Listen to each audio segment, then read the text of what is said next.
त्या जगाला मानवतेची सेवेची शिकवण देणाऱ्या साने गुरुजींच्या प्रार्थनेच्या ओळी खऱ्या अर्थानं जगलेली व्यक्ती म्हणजे डॉक्टर प्रमोद वालावलकर. तळ कोकणातल्या कुडाळमधील सामान्य कुटुंबात सरांचा जन्म. साळगाव, वालावल, सोनवडे आणि कुडाळमध्ये प्राथमिक शिक्षण झालं. डॉक्टरांचे वडील प्रभाकर वालावलकर हे प्राथमिक शिक्षक आणि राष्ट्र सेवा दलाचे कार्यकर्ते. अनेक वर्ष त्यांनी साने गुरुची कथामाला चालवली. घरातील समाजवादी विचारांचा वावर, वडिलांच्या निस्वार्थीपणे समाजासाठी सुरू असलेल्या कामाचा परिणाम साहजिकच डॉक्टरांच्या जडणघडणीत झाला. तसे संस्कार त्यांच्यावर झाले. त्याला प्रचंड वाचनाची जोड मिळाल्यानं समाजवादी विचार डॉक्टरांच्या मनात पक्का रुजला आणि ते तसेच जगले.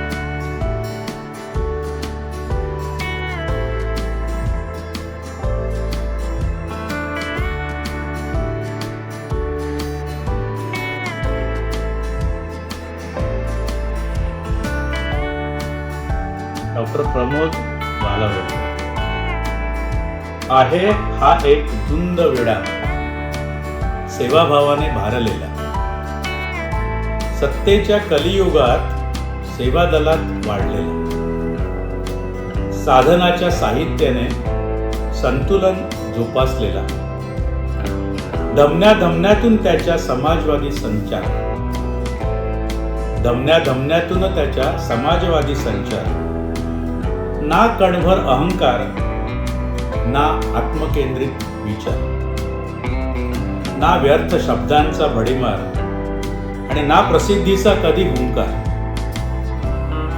सकस विवेकी संस्कार आणि निरागस निस्वार्थी आचार. डॉक्टर म्हणून दिली सेवा, कधीच केला नाही त्याचा व्यापार. कोविड दुर्दैवी साथी खपला अहोरात्र अपार. गरिबांना देण्या उपचार तोच होता एकमेव एकला आधार.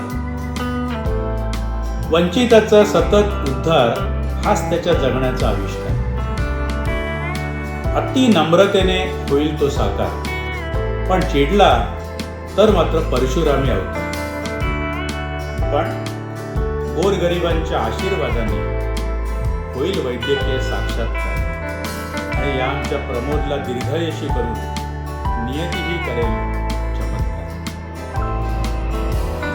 आपल्या डॉक्टरी पेशात रंजल्या गांजल्या कष्टकरी गरिबांची सेवा करताना त्यांनी कधीच वेळकाळ बघितला नाही. डॉक्टरांनी ज्या शासकीय हॉस्पिटलमध्ये सेवा बजावली त्या हॉस्पिटलमध्ये केवळ त्यांच्यामुळेच पेशंटचा ओघ कित्येक पटींनी वाढलेला असायचा.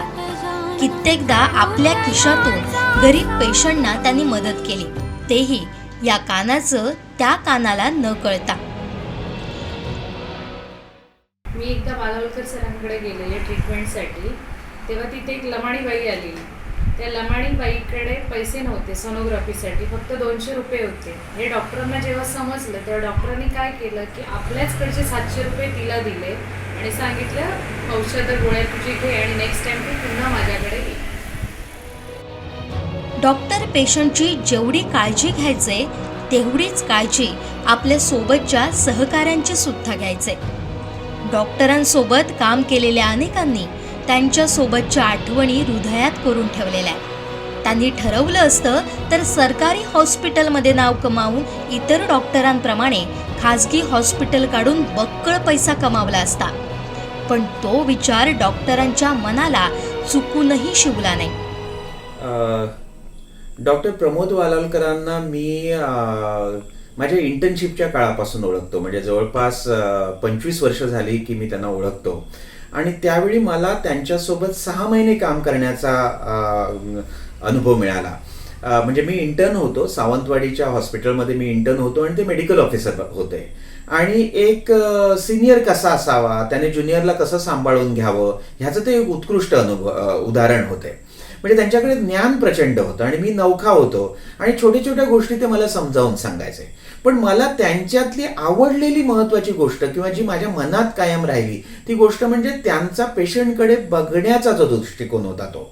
म्हणजे गोरगरीब पेशंट आहे, ते गांजलेल्या ठिकाणातून येतात, गरिबीतून येतात, हा त्यांचा दृष्टिकोन इतर मेडिकल ऑफिसर्सच्या तुलनेत माझ्यासाठी खूप वेगळा होता. आणि ते प्रोॲक्टिव्हली म्हणजे त्या पेशंटला मेडिसिन नसतील तर ती मेडिसिन कशी अवेलेबल होतील, त्याला जेवणाची सोय झाली आहे की नाही, हे सगळे ते जातीने बघायचे. आणि दुसरं असं हे होतं की ते कधीही डॉक्टर असल्याचा ऑरा नाही तयार करायचे. म्हणजे मला हे बऱ्याच वेळा दिसतं, आपला सगळ्यांचा हा अनुभव असेल, आपण कुठच्याही डॉक्टरला भेटलो की एक प्रकारचं दडपण येतं, म्हणजे त्याच्या बोलण्यातून असेल, त्याच्या बॉडी लँग्वेजमधून असेल.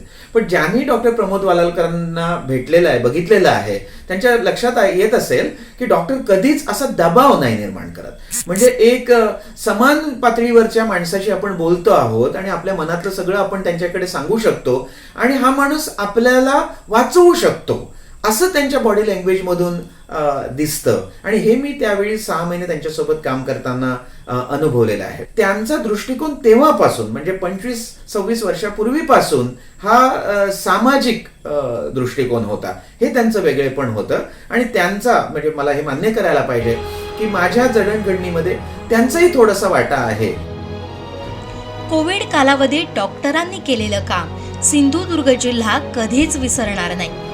स्वतःला कोविडची लागण होऊन स्वतःच्या जीवाची पर्वा न करता इतरांचे जीव वाचवण्यासाठी त्यांनी जीवाचं रान केलं. फक्त कोविड काळातच नव्हे तर असे अनेक प्रसंग सांगता येतील जिथं जिथं मेडिकल इमर्जन्सी असेल तिथं डॉक्टरांनी स्वतःचा वेळ, पैसा आणि तब्येतीची पर्वा न करता रुग्णांची सेवा केली. यामुळे कळत नकळत त्यांच्या कामाचा सकारात्मक परिणाम त्यांच्या सहकारी डॉक्टरांवरही दिसून येतो. शल्य चिकित्सक आणि गायनेकोलॉजिस्ट म्हणून तर ते चांगले आहेतच, पण त्यांचा सगळ्यात मोठा गुणधर्म म्हणजे त्यांचं दातृत्व, त्यांचा समाजवाद. आणि त्याने खरं लक्ष वेधून घेतलं. पेशंटला लागणाऱ्या ज्या जास्त किमतीची औषधं असतात, हर्नियाच्या जाळ्या असतात किंवा दुसऱ्या काही औषधं असतात, इंजेक्शन्स असतात, ही सरांनी कधीही पेशंटच्या आणि त्यांच्या नकळत आपल्या पैशाने जाऊन आणून द्यायचे आणि करा म्हणून सांगायचे. आणि त्यांचा हा दातृत्व आणि फिलॅन्थ्रॉफी जी आहे ती संसर्गजन्य झाली, माझ्या बाबतीत तरी झाली. कारण कुठलाही गरीब पेशंट दिसला मला तर आता पहिला डोक्यात तोच विचार येतो की इथे प्रमोद वालालकर सरांनी काय केलं असतं. कोविडमध्ये तर त्यांनी एवढं काम केलं आहे, महिला बालचा पूर्ण चार्ज त्यांच्याकडे होता. 500-700 पेशंट ॲडमिट असायचे आणि त्यांच्यावर खूप प्रेशर होतं म्हणजे वरच्या अधिकारी वर्गांचं. आणि त्यावेळी सरांनी त्यांच्या मदतीला मी होतो आणि आणखी 2-3 डॉक्टर्स होते, पण सगळे व्हेंटिलेटर्स, जे काय लागणार ती औषधं, रेमडेसिवीर, टेस्ट वगैरे सरांनी चुटकीसरशी सगळ्यांना उपलब्ध करून दिल्या होत्या. काही पेशंटच्या रिपोर्टसाठी आणि रेमडेसिवीरसाठी स्वतः सर ओरोसला जायचे आणि औषधं घेऊन यायची आणि ही वापरा म्हणून सांगायची. हल्लीच त्यांच्याकडच्या एका घरात काम करणाऱ्या मोलकर्णीला सिझेरियन नंतर एक कॉम्प्लिकेशन होतं 7व्या-8व्या दिवशी, ज्याला आपण पल्मनरी एम्बोलस म्हणतो, तो लाईफ थ्रेटनिंग कॉम्प्लिकेशन असतो. तसं झालं होतं. तिला घेऊन ते आमच्या ICUमध्ये आले आणि जे काय लागणार सगळी इंजेक्शनं, औषधं, खर्च सरांनी आणून माझ्यासमोर ठेवली. हे वापरा आणि तिला बरं करा. एकदा ती बरी झाली की मी ह्याच्यातनं सुटलो आणि मी तिला घरी व्यवस्थित पोचवून मगच मी श्वास घेणार. डॉक्टरांच्या बोलण्यात आणि वागण्यात कधीच तफावत दिसली नाही. त्यांचा समाजवाद केवळ भाषणापुरता नव्हता तर तो त्यांच्या प्रत्येक कृतीतून दिसून यायचा. प्रेम, वात्सल्य, करुणा, आपुलकी, निस्वार्थीपणा त्यांच्या वागण्या बोलण्यात ठाई ठाई दिसून येतो. डॉक्टर प्रमोद वालालकर सरांचा सत्कार होतोय, खूपच चांगली गोष्ट आहे. खरं तर तो सत्कार मी माझ्या मनातून खूप वर्षापूर्वी, जेव्हा मी त्यांना 18-19 वर्षापूर्वी सुरडामध्ये त्यांच्यासोबत काम करताना जेव्हा भेटलो तेव्हापासून त्यांच्याबद्दल माझ्या मनात आदरभाव आहे. सर आणि सरांचे वडील आणि माझे वडील दोघेही समाजवादी विचारांचे एकत्र काम केलेले होते, त्यामुळे माझी थोडीशी ओळख होती. पण त्याहीपेक्षा मोठी गोष्ट किंवा मोठी ओळख ही सरांनी स्वतः माझ्या मनात निर्माण केली आणि त्यांना तेवढं आदराचं स्थान आहे माझ्या मनात. फार कमी लोक अशी असतात की ज्यांना चांगुलपणासाठी, सत्यानं वागण्यासाठी किंवा तत्वनिष्ठ राहण्यासाठी ईश्वरी संकल्पनेची किंवा आस्तिकवादाची आवश्यकता भासते. सर अपवाद आहे. एक निरीश्वरवादी माणूस, एक नास्तिक माणूस देखील एवढा चांगुलपणाने, एवढ्या प्रेमळपणे आणि एवढ्या समाजवादी दृष्टिकोनातून वागत असेल, याचं एक जिवंत उदाहरण म्हणजे डॉक्टर वालावलकर सर. सरांविषयी खूप बोलण्यासारखं आहे. त्यांनी जे काही निष्काम योग्याप्रमाणे, निस्वार्थपणे, महत्त्वाची गोष्ट म्हणजे अगदी प्रसिद्धी परांगमुख राहून जे काम केलं आहे, त्याला मी काही सर्टिफिकेट देण्यापेक्षा पेशंटच्या मनामध्ये ते कायमचंच घर करून राहणार आहे. हे अगदी प्रत्येक त्यांच्या सहवासात आलेल्या प्रत्येक माणसाला माहिती आहे. त्यांना निरोगी निरामय आयुष्यासाठी खूप खूप शुभेच्छा. कुडाळ येथील महिला आणि बाल रुग्णालय होण्यासाठी डॉक्टरांनी घेतलेली मेहनत कुडाळ वासियांना माहिती आहे. हे रुग्णालय उभं राहण्यात त्यांचा मोलाचा वाटा आहे. या रुग्णालयात दर्जेदार आणि सर्व आरोग्य सोयी सुविधा उपलब्ध होण्यासाठी ते अजूनही प्रयत्न करत आहेत. कुडाळमधील प्रत्येक व्यक्ती तर त्यांना डॉक्टरांमधील देव माणूस म्हणूनच ओळखते. प्रमोद वालावलकर डॉक्टर देवमाणूस होते. सगळ्यांची म्हणजे ती विनामूल्य सेवा करत. आरोग्य क्षेत्रासोबत इतर क्षेत्राबाबतही त्यांचं वाचन आणि अभ्यास होता. ओळखीतील अनेक गरजू होतकरू मुलांना त्यांनी मायेचा आधार दिला.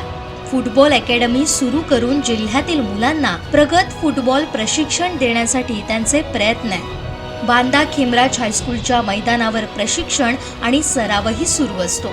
अशी अनेक माणसं असतील ज्यांना डॉक्टरांनी मदत केली असेल आणि ते आजपर्यंत कोणालाच माहिती नसेल. ज्यांची बाग फुलून आली त्यांनी 2 फुलं द्यावी. ज्यांचे सूर जुळून आले त्यांनी 2 गाणी द्यावी. सूर्यकुलाशी ज्यांचं नातं त्यांनी थोडा उजेड द्यावा. युगायुगांचा अंधार जिथं पहाटेचा गाव न्यावा. ज्यांच्या अंगणी ढग झुकले त्यांनी ओंजळ पाणी द्यावं. आपले श्रीमंत हृदय त्यांनी रीते करून भरून घ्यावं. आभाळा जेवढी ज्यांची उंची त्यांनी थोडंसं खाली यावं. मातीत ज्यांचे जन्म मळले त्यांना उचलून वरती घ्यावं. ह्या कवितेंच्या ओळींना तंतोतंत लागू होईल अगदी असाच डॉक्टरांचा स्वभाव. डॉक्टरांचा मोठा मित्रपरिवार आहे. डॉक्टरांनी अनेकांशी मित्रत्वाची नाती जोडली आणि ती जीवापाड जपली. माझी आणि प्रमोदची मैत्री खूप लहानपणापासून, म्हणजे मला आठवत पण नाही आहे आम्ही पहिल्यांदा कधी भेटलो. जरा मोठे झाल्यावर आम्ही एकत्र अभ्यास केलेला मला खूप आठवतो आहे. तो जेव्हा आमच्या घरी यायचा तेव्हा आम्ही आमच्या घरासमोरच्या चिकूच्या झाडावर बसून अभ्यास केलेला मला स्मरतो आहे. त्याच्या घरी जेव्हा मी जायचो तेव्हा आम्ही लक्ष्मीच्या देवळामध्ये मंदिराच्या घुमटावर बसून अभ्यास केलेला पण मला आठवतो आहे.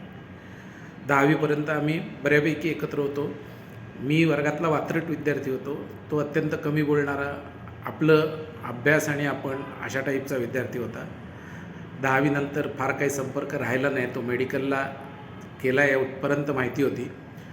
पण कोविडच्या काळात जेव्हा हे व्हॉट्सॲप ग्रुप्स तयार झाले, आमच्या वर्गाचा ग्रुप जेव्हा तयार झाला तेव्हा प्रमोदबद्दल अधिक माहिती मिळाली. परत एकदा संपर्कात आला.